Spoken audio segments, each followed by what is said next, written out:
శ్రీకృష్ణుడు తన సుదర్శన చక్రాన్ని ప్రయోగించి ఉత్తర గర్భాన్ని కాపాడిన అనంతరం ద్వారకకు బయలుదేరు సందర్భంలో పాండవుల తల్లి కుంతీదేవి శ్రీకృష్ణుణ్ణి స్తుతించిన సందర్భములోని ఈ పద్యము ప్రథమ స్కంధము నుండి గ్రహింపబడినది.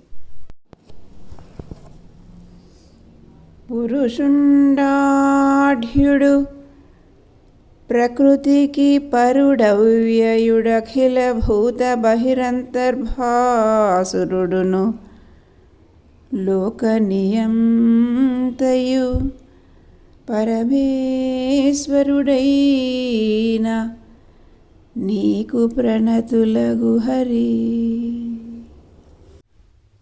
భావం: కృష్ణ, నీవు పరమ పురుషుడవు, దేవదేవుడవు, ప్రకృతికి సాక్షీభూతుడవు, అనంతుడవు, సకల ప్రాణులలో వెలుపల లోపల ప్రకాశిస్తూ ఉండేవాడవు, విశాల విశ్వాన్ని నడిపే పరమేశ్వరుడవు అయిన నీకు నమస్కారాలు.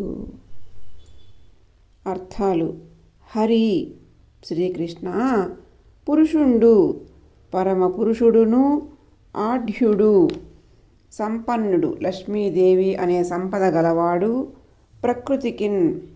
ప్రకృతి కంటెను, పరుడు సాక్షిభూతుడు, నా ప్లస్ వ్యయుడు నాశనము లేనివాడును, అఖిల భూత సమస్త ప్రాణులకు, బహిర్ బయట, అంతర్ లోపల, భాసురుడును ప్రకాశించువాడును, లోకములను నియంతయున్ పాలించువాడును, పరమేశ్వరుడు ప్లస్ అయిన పరమమైన ఈశ్వరుడును అయినట్టి నీకు ప్రణతులు ప్లస్ అగు నమస్కారములు చేయుచున్నాము. పురుషుండాఢ్యుడు ప్రకృతికి పరుడవ్యయుడఖిల భూత బహిరంతర్భాసురుడును లోకనియంతయు పరమేశ్వరుడైన నీకు ప్రణతులగు హరి.